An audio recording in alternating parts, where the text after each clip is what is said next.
Halo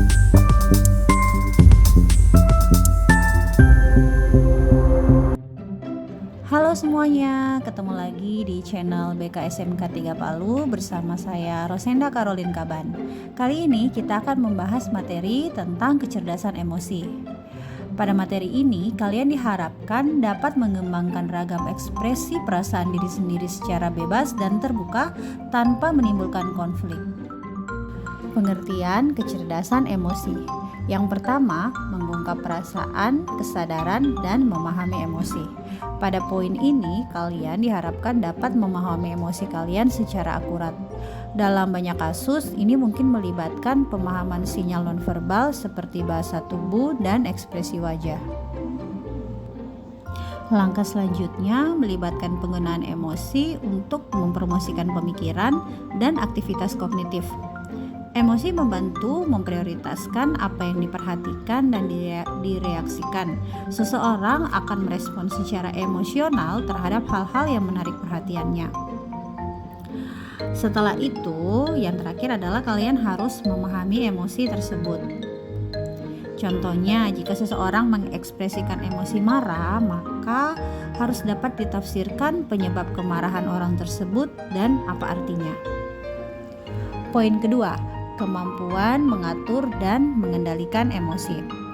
Kemampuan untuk mengatur emosi secara efektif adalah bagian penting dari kecerdasan emosional dan tingkat tertinggi. Mengatur emosi dan merespon dengan tepat serta merespon emosi orang lain adalah aspek penting dari manajemen emosi. Misalnya, tingkat terendah melibatkan persepsi dan ekspresi emosi, sementara tingkat yang lebih tinggi membutuhkan keterlibatan sadar yang lebih besar dan melibatkan pengaturan emosi. 5 cara meningkatkan kecerdasan emosi. Yang pertama adalah belajar mengendalikan diri. Ketika kalian menjadi terlalu stres, kalian dapat kehilangan kendali atas emosi dan kemampuan untuk bertindak dengan bijaksana dan tepat. Dengan kemampuan untuk mengelola stres dan tetap hadir secara emosional, kalian dapat belajar menerima informasi yang mengecewakan. Sebenarnya, selain memahami tentang emosi yang ada di dalam diri, kalian juga harus sadar akan dampak dari tindakan kalian, suasana hati kalian, dan emosi ketika berinteraksi dengan orang lain.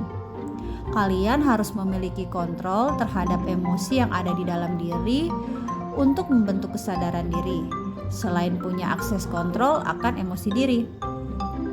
Kalian juga harus mengerti akan reaksi terhadap emosional yang tidak sama dan mampu memahami emosi apa yang sedang kalian rasakan saat itu. Alangkah baiknya untuk membentuk kecerdasan emosi, kalian memahami dan mengetahui hubungan antara yang kalian rasakan dan bagaimana kalian harus bersikap. Poin kedua, menyadari dan menerima emosi di dalam diri. Mengelola stres hanyalah langkah pertama untuk membangun kecerdasan emosional. Kemampuan untuk terhubung dengan emosi adalah kunci untuk memahami bagaimana emosi mempengaruhi pikiran dan tindakan.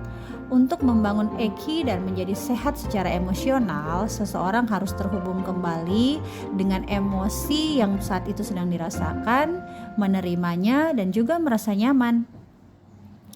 Poin ketiga, memahami emosi orang lain. Penting bagi kalian untuk tahu bagaimana perasaan orang lain dan keadaan emosionalnya. Ini akan membantu kalian mengenali apa yang benar-benar penting bagi mereka sehingga membuat kalian bisa lebih berempati.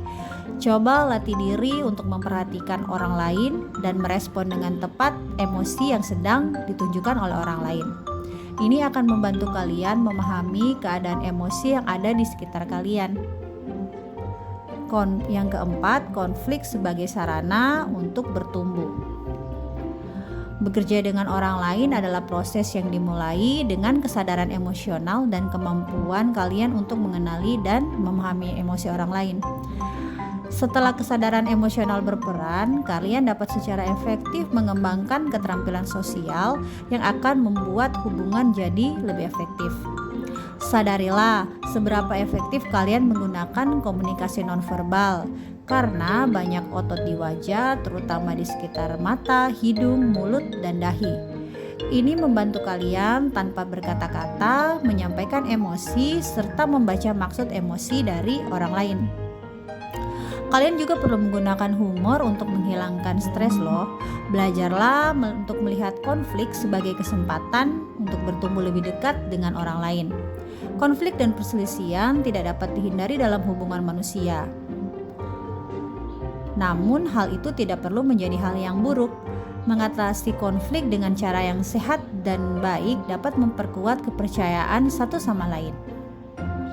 Yang terakhir, memiliki motivasi dalam diri. Peran kunci dalam membentuk kecerdasan emosional dipegang oleh motivasi dalam diri sendiri. Orang cerdas secara emosional memiliki kecenderungan termotivasi di luar motivasi eksternal seperti mendapatkan ketenaran, pujian, uang, dan pengakuan. Mereka cenderung memiliki motivasi untuk memenuhi kebutuhan diri dan kebutuhan batin dari diri mereka sendiri.